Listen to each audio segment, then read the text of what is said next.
오늘 우리에게 주신 하나님의 말씀은 출애굽기 20장 1절부터 6절까지 말씀입니다. 하나님이 이 모든 말씀으로 말씀하여 이르시되 나는 너를 애굽 땅 종되었던 집에서 인도하여 낸 내 하나님 여호와라. 너는 나 외에는 다른 신들을 내게 두지 말라.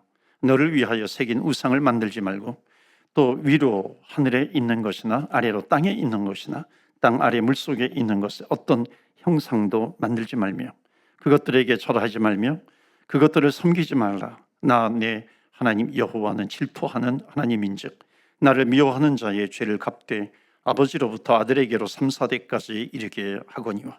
6절 말씀 우리 함께 합독합니다. 나를 사랑하고 내 계명을 지키는 자에게는 천대까지 은혜를 베푸느니라. 아멘. 하나님의 말씀입니다. 오늘도 하나님의 말씀에 은혜 받으시고 또 새 힘을 얻으시는 그리고 또 한 주간 승리하시는 저와 여러분 되시기를 주의 이름으로 축복합니다. 아멘. 여러분, 어떤 공동체든지 어려운 문제가 있으면은 그 어려운 문제가 생길 때 우리 인간의 본성은 뭐냐면 책임을 누군가에게 전가하기 쉽습니다. 그렇게 되면은 그 문제는 해결되는 것이 아니라 그 문제가 더 이렇게 증폭이 됩니다. 그러니까 문제가 더 커지게 된다는 겁니다. 그렇기 때문에 중요한 것은 뭐냐면 함께입니다. 함께 기도하고 또 함께 해결해 나아가려고 할 때에 그것이 회복이 되고 또 해결이 된다는 것입니다. 그래서 여러분, 어떤 환경 가운데서도 함께 모든 일들을 이루어 나가시는 저와 여러분 되시기를 주의 이름으로 축복합니다. 아멘. 지난주 말씀 여러분 기억하세요? 출애굽기 17장 말씀인데 6월절 심판 이후에 이스라엘 백성들이 출애굽합니다. 출애굽한 이후에 홍해를 건너고 그 다음에 르비딤이라고 하는 곳에 머물렀을 때에 아말렉이라고 하는 군대가 쳐들어옵니다. 그러니까 아말렉이 쳐들어왔을 때 어떻게 합니까? 모세는 여호수아를 전쟁의 현장에 내보내고 모세는 아론과 훌과 함께 산 꼭대기에 올라가 가지고 거기에서 기도하는 겁니다. 그래서 승리하게 된 것이죠. 자, 아말렉과 전쟁하는 것을 그것이 상징하는 것이 있습니다. 그것은 뭐냐면 주님을 따라 살려는 사람들에게는 반드시 거쳐야 하는 영적인 전쟁이 있다는 겁니다. 그러니까 말씀에 순종하면서 살려고 하는 사람에게는 영적인 전쟁이 있어요. 하나님의 백성으로 살려고 하면은 누군가가 뭔가 이렇게 태클을 거는 경우가 있다는 것입니다. 이건 다 영적인 전쟁입니다. 따라서 해보실까요? 애굽에서 나오면 아말렉이 덤벼든다. 아시겠어요? 이해하시겠어요? 왜 아말렉이 나한테 도전을 해? 이게 아니에요. 홍해바다를 건너면 애굽에서 나오게 되면 아말렉이 나에게 덤벼드는 겁니다. 그렇기 때문에 이렇게 보시면 돼요. 내가 하나님을 믿으려고 할 때 벌어지는 모든 것은 영적인 전쟁입니다. 교회 안에서도 마찬가지고 어디에서도 마찬가지입니다. 여러분, 왜 영적인 전쟁이냐면 이것은 내가 싸워서 승리하는 전쟁이 아니기 때문에 그래요. 영적인 전쟁이라고 하는 것은 하나님께서 싸우셔야 되는 것이고 하나님께서 승리를 주셔야 하는 겁니다. 하나님의 도우심으로 승리하게 되는 것이죠. 그러니까 우리가 해야 될 일은 자명합니다. 우리가 해야 될 일은 말씀을 보는 것이고 말씀을 붙들고 순종하면서 나아가는 것이고 깨어 있는 것이죠. 그리고 성령님의 인도하심을 받는 겁니다. 이게 영적인 전쟁에서 승리케 되는 거죠. 여러분, 어떤 영적인 전쟁이 있다 할지라도 승리하시기를 주의 이름으로 축복합니다. 아멘. 승리는 나에게서 오는 것이 아닙니다. 자, 이제 오늘의 말씀은 이렇게 이어지는 거예요. 이스라엘 백성들이 출애굽하고 홍해를 건너고 또 르비딤이라고 하는 곳에 있을 때 아말렉과 전쟁을 하고 그 다음에 시내산이라고 하는 곳에 도착을 합니다. 사이나이, 마운트 사이나이, 그 시내산에 도착을 해요. 여기에 11개월 동안 머무릅니다.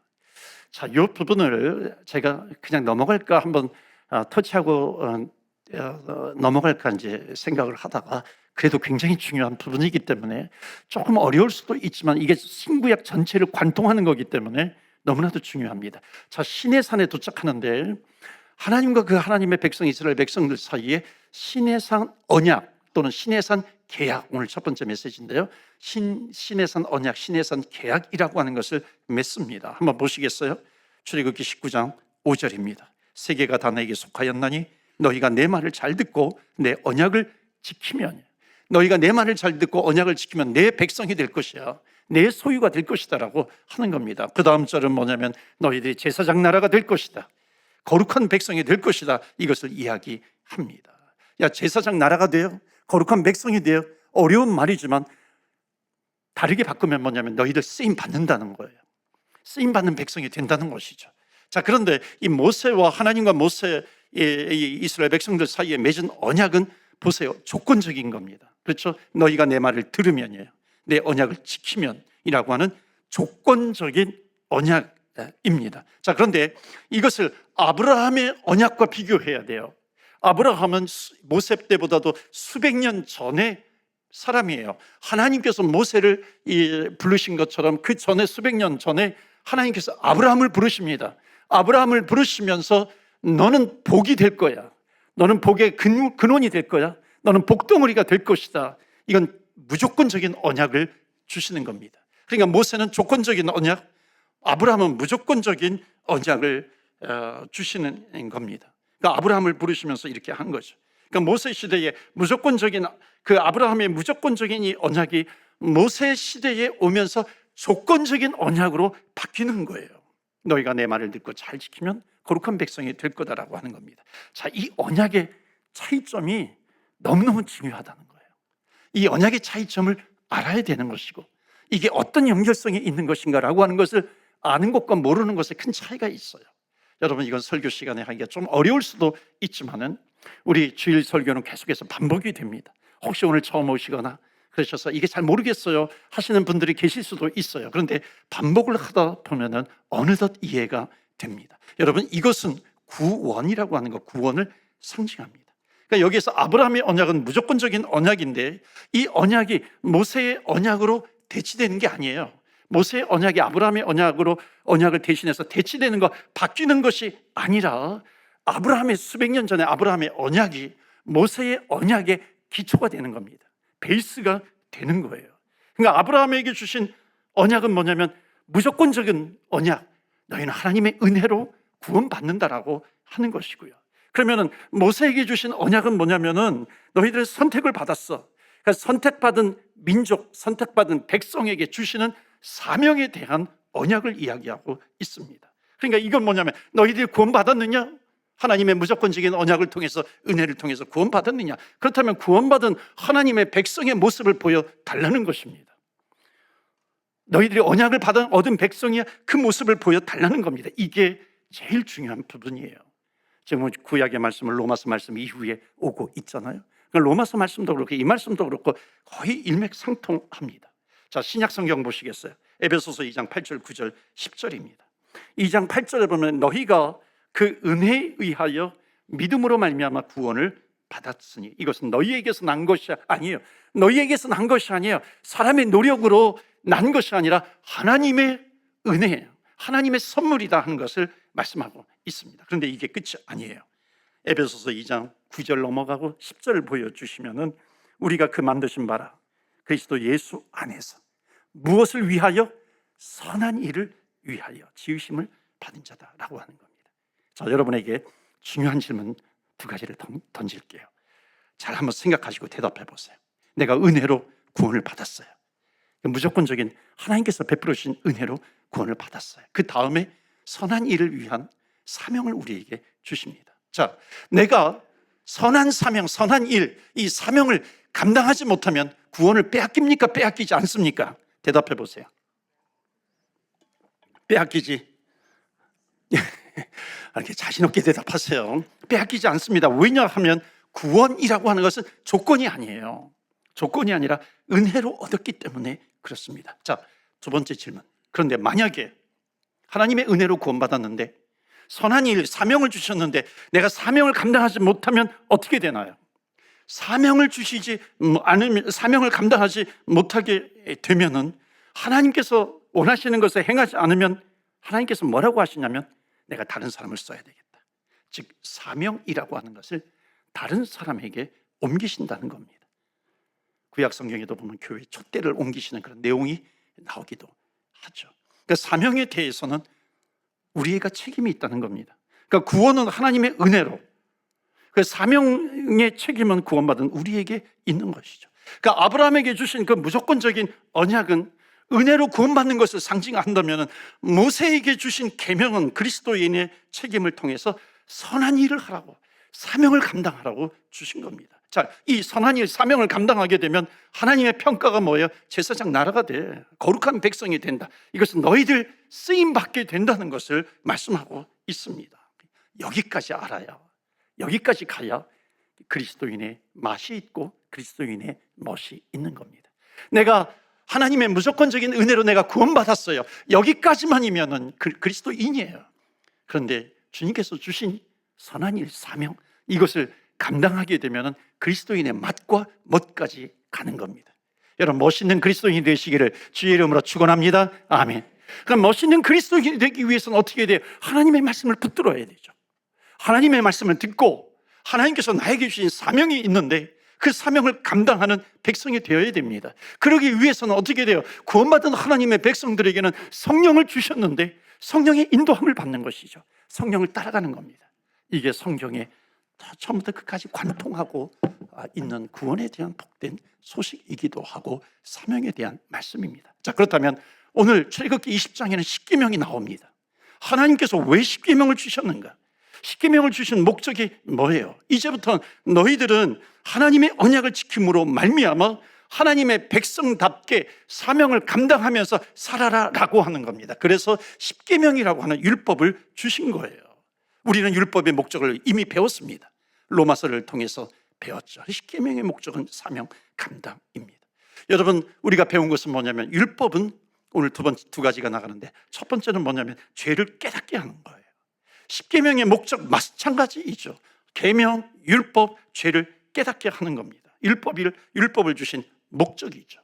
여러분, 온도계가 있어요. 여기 온도가 몇 도가 되는지 모르겠는데요, 지난주는 굉장히 추웠던 것 같아요. 적절하게 지금 잘 조정을 해줬어요. 여러분, 온도계는 온도를 측정할 뿐이죠. 그런데 온도를 바꾸지는 못합니다. 이 온도계의 역할이죠. 여러분, 율법이라고 하는 것은 내 죄를 깨닫게 해줍니다. 아, 내가 죄인이구나. 그러나 죄를 해결하지는 못합니다. 이게 율법의 역할인 것이죠. 주의 보혈이 흘러야 하는 겁니다. 여러분, 내가 하이웨이를 운전하면서 다녀요. 하이웨이를 운전할 때 100km라고 표지판이 있습니다. 100km 표지판이 있는데 내가 운전을 하면서 가는데 여러분 한번 좀 대답해 보시겠어요? 110km로 달리면은 여러분 어때요? 솔직하게 한번 얘기해 보세요. 괜찮아요? 괜찮지 않아요? 110km로 달리면 괜찮아요? 법을 어기는 건데도 괜찮아요? 110km로 다니면 그래도 괜찮아요. 그런데 120km로 다니면 어떠세요? 120km로 다녀도 괜찮다고 하는 사람들은 좀 문제가 있는 거예요. 그렇죠? 근데 노래 부르면서 가야 돼요. 찬양하면서 하늘 가는 밝은 길이 내 앞에 있으니 150km가 넘었어요. 여러분, 150km 넘으면 어떻게 돼요? 며칠 후 요단강 건너가 만나리 노래해야 하지 않겠어요? 여러분, 이것은 무엇을 얘기하냐면요, 죄인 줄 알지만 내가 그것을 100% 지키지 못하는 거예요. 법이 나를 바꾸지 못하는 겁니다. 그렇다면 십계명이라고 하는 것을 왜 주시는 거예요? 지킬 수 없는데 하나님께서 우리에게 구별된 삶을 살라고 우리에게 주시는 겁니다. 여러분, 자녀가 하루 종일 게임만 해요. 게임하는데 하지 말라 그러면 하지 않나요? 해결 방법은 뭐예요? 기준을 세워주는 겁니다. 너 하루에 1시간만 해, 아니면 2시간만 해. 그리고 그것을 하면은 1시간은 뭐 책을 봐, 공부해. 이런 기준을 세워줘야 되는 거죠. 못 지켜도 기준을 세워주어야 합니다. 못 지켜도 기준을 세워주는 것은 뭐냐면 부모가 좀 더 원하는 그런 삶이 있잖아요. 그 삶을 살기 위해서 세워주는 것이야. 그것을 100% 지키지 못한다 할지라도 세워주는 겁니다. 여러분, 하나님께서 우리에게 주신 율법이 있어요. 제가 한 번은 그랬어요. 옛날 그 교회에서 목회할 때, 이게 이민사회 골프 많이 치시잖아요.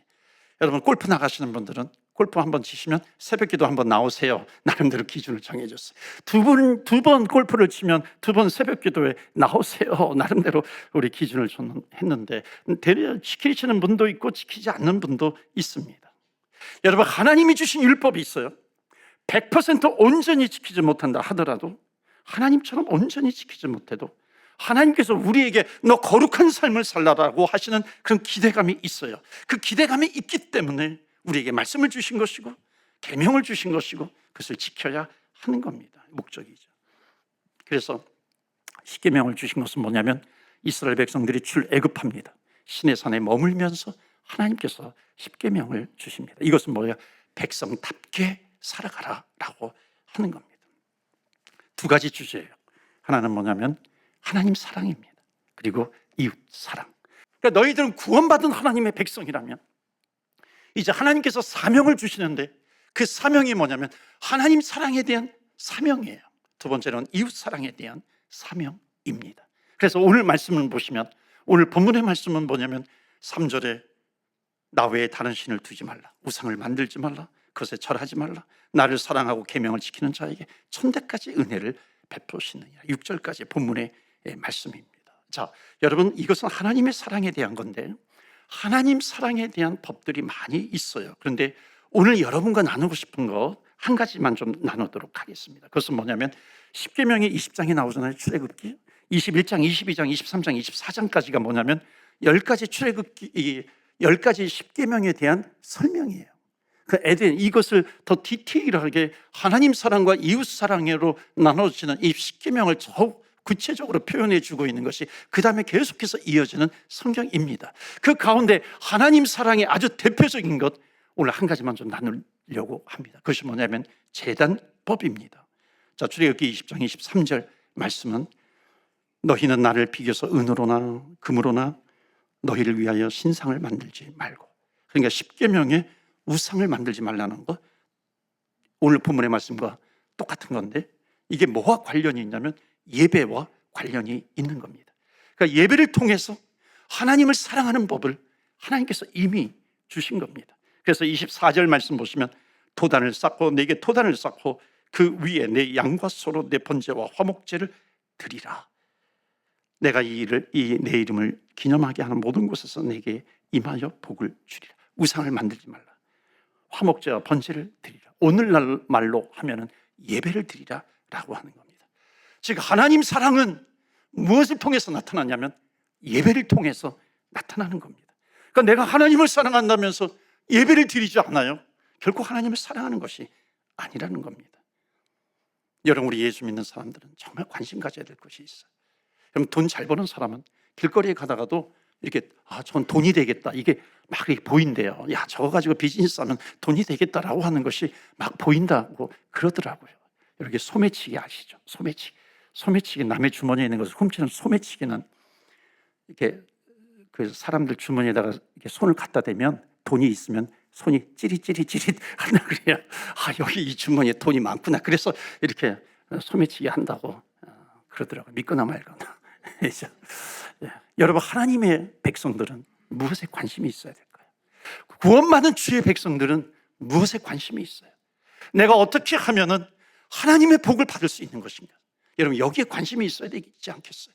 하나님의 블레싱에 대한 관심이 있어야 하는 것이죠. 그런데 성경은 뭐라 그래요?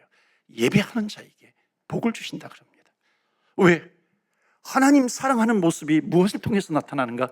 예배를 통해서 나타나는 겁니다. 그래서 오늘 예배 드리는 자의 자세가 나옵니다. 한번 보시겠어요? 출애굽기 20장 25절입니다. 굉장히 중요한 내용인데 우리 다 같이 읽겠습니다. 시작. 내가 네게 돌로 제단을 쌓거든 다듬은 돌로 쌓지 말라. 내가 정으로 그것을 쪼면 부정하게 함이니라. 아멘. 다듬지 않은 돌로 제단을 쌓으라. 큰 거 중요한 두 가지가 있습니다. 하나는 뭐냐면 엉뚱한 곳에 시선을 빼앗기지 말라는 거예요. 그러니까 예배를 드리는데 하나님께 집중해야 되는데 다른 것에, 사람에게, 누구에게든지 이렇게 시선을 빼앗기지 않도록 하라. 또 하나가 있어요. 더 중요한 겁니다. 그것은 뭐냐면 다듬지 않은 돌로, 다듬은 돌로 쌓지 말라. 그러니까 다듬지 않은 돌로 쌓으라라고 하는 것이죠. 여러분, 이것은 뭐냐면 주님 앞에 예배를 드리러 나올 때에 다듬지 않은 돌, 위선되지 않은 모습, 위선되지 않은 그런 위선된 모습, 그런 것으로 나오지 말라. 즉 포장된 모습으로 나오지 말라는 겁니다. 내가 미워하는 마음이 있어요. 내가 상한 마음이 있어요. 그 상한 마음 가지고 그대로 주님 앞에 나오라는 겁니다. 내가 포장되지 않는 마음, 박스되지 않는 마음, 정죄되지 않는 마음, 그 마음을 가지고 주님 앞에 나오라라고 하는 겁니다. 그러니까 예배라고 하는 것은 뭐냐면 주님 앞에 이미 다듬지 않은 돌로 제단을 쌓으라. 내 마음을 다듬어요. 내 마음을 감추는 거예요. 내 마음을 감추게 되면은 내 마음을 포장하게 되면 무엇이 문제냐면 하나님 앞에 부르짖지 않아요. 하나님 앞에 부르짖지 않으면은 하나님의 복을 받을 수 없다는 겁니다. 블레싱을 받을 수 없는 거예요. 그렇기 때문에 너가 찌그러진 모양이냐, 찌그러진 모습이 있냐, 그 찌그러진 마음, 그 마음을 가지고 그대로 주님 앞에 나오라는 겁니다. 이게 다듬지 않는 돌로 제단을 쌓으라라고 하는 거예요. 그래야 하나님께서 길을 열어주시지 않겠습니까? 나를 감추고 있어요. 나를 감추고 있으면 어떻게 하나님께서 내 마음을 만질 수 있겠습니까? 내 상한 마음, 이 포장되지 않은 마음, 하나님 나에게 이런 마음이 있어요. 그 마음을 가지고 주님 앞에 나올 때 다듬지 않는 돌로 제단을 쌓으라라고 하는 것에 아주 또 중요한 뜻이 뭐냐면 하나님께서 다듬으신다는 거예요. 내 마음은 하나님께서 다듬어 주셔야 하나님께서 나를 빚어 주시는 겁니다. 그러니까 주님 앞에 기도해야 되죠. 하나님, 나를 다듬어 주세요. 나에게 이런 문제가 있어요. 그래서 그대로 놔두는 것이 아니죠. 하나님, 내가 믿음이 없어요. 내 믿음이 부족합니다. 그럼 주님 앞에 나와서 그 마음을 드리라고 하는 거예요. 위선 떨지 말라는 것이죠. 주님 앞에 우리가 위선을 떨어봐야 무엇을 떨겠어요? 하나님, 내가 넘어지는 부분이 있어요. 내가 죄가 있는데 이것에 내가 계속해서 넘어지고 있습니다. 그 마음이 있으면 그 마음을 가지고 주님 앞에 나와서 예배를 드리라라고 하는 것을 말씀하고 있는 겁니다. 여러분, 자꾸만 나를 감추면 무엇이 문제냐면 하나님께서 나를 만질 수 있는 그런 기회가 사라집니다. 하나님께서 나를 변화시켜야 온전히 변화가 되는데 그 기회가 없어져 버리게 되는 겁니다. 그래서 하나님 사랑의 특징은 뭐냐면 하나님 앞에 예배를 드리는 건데, 하나님 앞에 예배를 드릴 때는 다듬지 않는 돌로 나오라라고 하는 것을 말씀하고 있습니다. 오늘 기도하고 찬양할 때 여러분 다듬지 않는 마음으로 찬양하시고 기도하시기를 바랍니다. 마지막 이웃 사랑의 사명인데 그것은 말씀 하나 보겠습니다. 출애굽기 21장 8절이에요. 마지막 부분에 그 외국인에게는 팔지 못할 것이요, 자기 형제를 외국인에게는 팔지 말라. 이게 굉장히 중요한 말씀이에요. 굉장히 중요합니다. 왜냐하면 이스라엘 백성은 이제 출애굽해 홍해를 건넜어요. 광야 생활이 진행이 됩니다. 그 광야 생활이 진행이 될 때 아말렉이라는 주변에 민족들이 있어요. 전쟁을 하잖아요. 전쟁을 할 때 문제가 뭐냐면 노예가 발생을 하게 됩니다. 그러면 다른 민족은 어떻게 하냐면 노예로 팔아버리기도 하는 겁니다. 그런데 하나님께서 하나님의 백성들에게 주신 것이 뭐냐면 절대로 외국인에게 팔지 말라. 외국인에게 팔지 말라라고 하는 것은 뭐냐면 그들에게 종이 되면 절대로 자유할 길이 없어요. 자유하지 못합니다. 그런데 이스라엘에게는 무슨 법이 있었냐면 안식년법이 있었어요. 그리고 희년이 있습니다. 7년이 지나면 그들은 자유함을 얻게 돼요. 희년이 50년이 되면 자유함을 얻게 됩니다. 이것이 바로 이웃 사랑의 정신이에요. 외국인에게 팔지 말아라. 사랑하는 성도 여러분, 정말 이웃 사랑의 모습이 뭐냐면은 세상에 묶여 있어요. 세상에 어둠의 영에 묶여 있어요. 주님을 믿지 못해요. 그 길로 향해서 가고 있는 거예요. 그 길로 가고 있는 그 이웃들, 그 백성을 그들에게 복음을 전하고 예수님을 알게 하는 것이고 하나님 앞에 자유함을 얻을 수 있도록 하라라고 하는 것을 말씀하고 있습니다. 또 하나는 뭐냐면 우리가 살고 있는 공동체에 죄가 흘러가는 것이 아니라 그 시대에 보혈이 흘러갈 수 있도록 하는 겁니다. 하나님, 우리 이민사회가 있고 우리 공동체가 있고 우리 가족이 있습니다. 이민사회에 얼마나 많은 정말 죄악들이 있습니까?